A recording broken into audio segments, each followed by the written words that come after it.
On effectue toujours en amont de la mise en place des AVS une évaluation des besoins au domicile de la famille. Cette évaluation, elle sert déjà à lister un peu quelles seront les tâches à faire, à faire le point sur le plan d'aide, c'est-à-dire le nombre d'heures, et après, au niveau du planning, à moi, par exemple, de mettre en place 1, 2, 3 interventions par semaine. On a ce qu'on appelle la fiche d'identification des besoins, qui nous est transmise par le travailleur social, c'est-à-dire qui va évaluer que nous avons 40 heures mensuelles et que sur les 40 heures mensuelles, il faut faire l'entretien du logement, l'entretien du linge, la préparation des repas, l'aide à la toilette. Souvent, on se heurte à la limite des plans d'aide, c'est-à-dire des financements des différents organismes. Et aussi, des fois, la remontée des aides à domicile n'est pas forcément la même que la remontée des aidants. Pour savoir les besoins exacts de l'aidé et de l'aidant, parce qu'il faut quand même, tant que l'aidé a la parole et peut s'exprimer, c'est quand même à lui à dire ce qu'il a besoin, et puis de l'aidant après, eh bien, c'est à eux à dire ce qu'il faut faire chez soi, il me semble. Quand elles ont une réévaluation de leur dossier ou un renouvellement, on leur rappelle bien aux aidants, aux familles, c'est important que la personne ne soit pas seule avec justement le travailleur social qui va venir, mais qui est, ça peut être nous, les aides à domicile, les auxiliaires de vie, ou quelqu'un de la famille pour peut-être... parce que la personne ne va peut-être pas pouvoir ou va pas vouloir exposer vraiment ses difficultés. Et le travailleur social va évaluer correctement justement les difficultés de la personne et les besoins réels. Moi, ce qui me paraît vraiment important, c'est qu'on démarre sur un bon pied. C'est-à-dire que l'analyse du besoin permet réellement de répondre aux besoins de la situation, à la fois de l'aider et de l'aidant, enfin de la famille autour. On a toujours eu l'aide physique. Mais probablement, ce qui a manqué, c'est un accompagnement, de se poser tous ensemble autour d'une table et de se dire, papy, qu'est-ce que tu veux, mamie, qu'est-ce que tu veux, voilà, les autres membres de la famille, qu'est-ce que vous voulez, et les soignants, enfin la responsable, qu'est-ce qu'elle peut, qu'est-ce qu'on peut voir, qu'est-ce qu'il faut faire pour améliorer les choses. J'avais un petit peu de temps, on faisait l'aide à la toilette avec le SIAD, on faisait pas mal de choses. Et souvent, il me restait 5 minutes, donc je l'installais, je lui mettais du coloriage. Je me souviens que son mari, un jour, est rentré et il m'a dit « Mais qu'est-ce que vous lui faites faire ?» Et moi, en fait, c'était effectivement pour cette dame qui restait alitée quasiment tout le temps et qui, du coup, c'était une petite distraction qui, en plus, lui plaisait. Ça peut les gêner, l'activité qu'on peut faire. Alors, soit, comme disait ma collègue, ils peuvent penser qu'on les infantilise, selon le choix peut-être de ce qu'on a choisi à faire comme ouvrage. Donc là, si c'est peut-être important de bien dialoguer avec la personne aidante. C'est pour ça aussi que j'insiste sur le fait de ne pas être seul. Parce que, effectivement, quand on est seul, on a une intervention personnalisée, mais on voit notre vision à nous. Ça nous responsabilise trop. Et parfois, la collègue, elle peut vous dire « Oui, mais moi, tu vois, je fais comme ça et ça passe très bien. » Je prends conscience du fait que, finalement, les aidants, on ne nous explique pas au départ ce que vous pouvez faire. Parce que j'ai le sentiment que moi, on ne m'a jamais dit que le rôle... D'abord, c'était plus aide ménagère. Et que finalement... le rôle de ces intervenants professionnels, c'était aussi l'accompagnement à l'autonomie, etc. Je pense, du coup, en travaillant avec vous, que c'est quelque chose qu'on ne sait pas. Faire entendre aux familles, c'est que nous sommes complémentaires et qu'on peut harmoniser nos relations pour le bien-être de la personne aidée et qui ne nous voit pas arriver comme des personnes qui vont leur donner des leçons ou leur dire « il faut faire comme ci, faire comme ça ». Ils ont des compétences, on est en mesure de les reconnaître, de les accepter. Et eux aussi, après, d'accepter que nous, on a des connaissances et ensemble, on peut faire au mieux pour la personne qui est en difficulté, qui peuvent nous faire confiance. On ne prend pas leur place, mais on est là pour... comme eux, pour le bien-être de la personne que l'on vient aider. Il y aura toujours des gens qui vont vouloir nous tutoyer. Comment est-ce qu'on se place par rapport à ça? Il y a des gens qui vont être trop familiers, qui vont tout vous...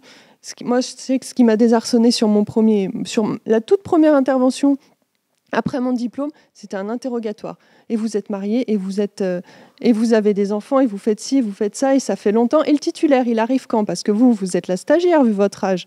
Systématiquement, je prends ma blouse, parce que pour moi, quand je rentre chez quelqu'un, ben voilà, je suis professionnelle. Quand je sors chez quelqu'un, j'ai ma vie à côté. Donc voilà, ça me permet de couper.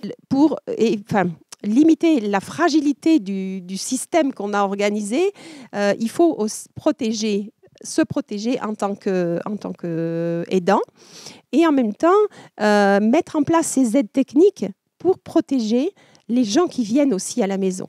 Parce qu'il faut aussi protéger toutes ces personnes qui viennent nous aider, parce que si elles sont malades, si elles se font mal au dos, eh ben, ça va être encore des remplaçantes et on va être encore en difficulté. Quand on a face à soi une personne qui a besoin d'aide dans les déplacements, qui a besoin de manutention, ça me paraît important que effectivement puisse être proposé aux aidants, d'une part, les possibilités techniques. On a changé, bien sûr, la salle de bain, on a mis les passages de porte, on a fait, etc.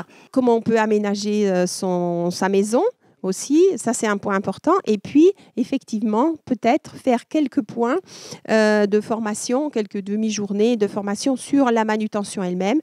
Il y avait une formation par un psychologue, prendre soin de soi pour prendre soin de l'autre. Oui, c'est vrai que là, on a pu se rendre compte de vraiment du manque d'informations que les aidants rencontrent, que ce soit finalement sur les aides auxquelles elles ont droit, et également sur l'évolution de la maladie. C'est vrai qu'il y a vraiment un problème de ce côté-là.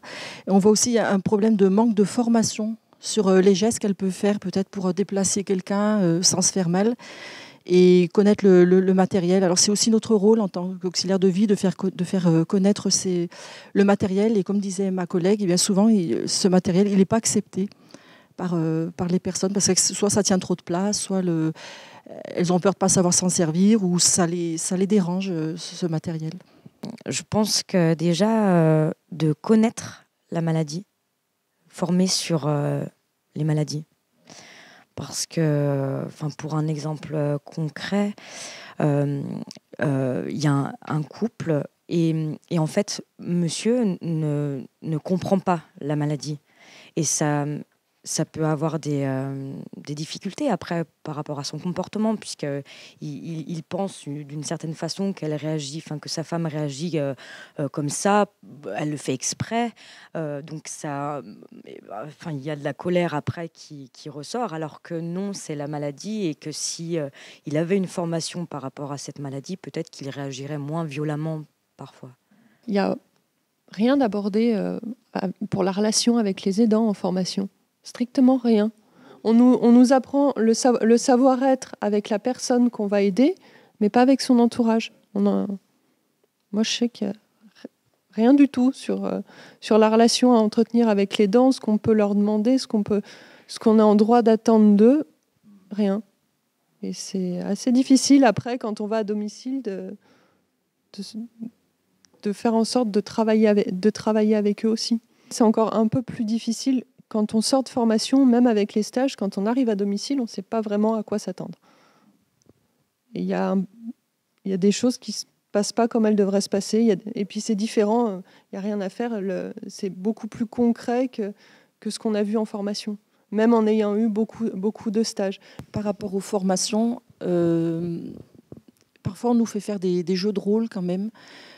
Alors, c'est des formations qui durent sur 2 jours, mais parfois, si c'est une situation aidant et aidé, on va faire, il y aura une personne qui fera un rôle de chaque, et après on va changer pour qu'on puisse ressentir ce que chacun, si on était à la place de la personne aidée, qu'est-ce qu'on ressentirait dans telle situation. Enfin, c'est une mise en scène, et du coup, ça nous aide aussi, ou à la place des aidants, et voir si l'auxiliaire de vie réagissait comme ceci, si on était la personne aidée, qu'est-ce qu'on ressent.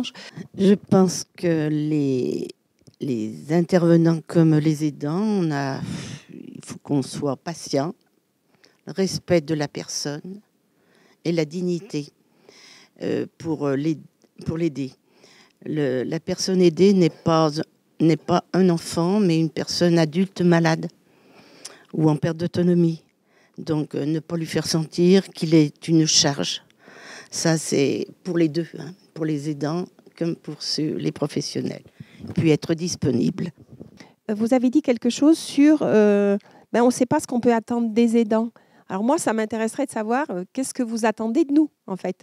Ce serait vraiment intéressant qu'on ait des moments où on puisse échanger, finalement. Et c'est vrai que c'est encore... Il y a peu de temps où on aborde ces sujets et comment trouver sa place, comment se mettre en accord, autant les aidants que nous, les professionnels, pour œuvrer au mieux pour la personne.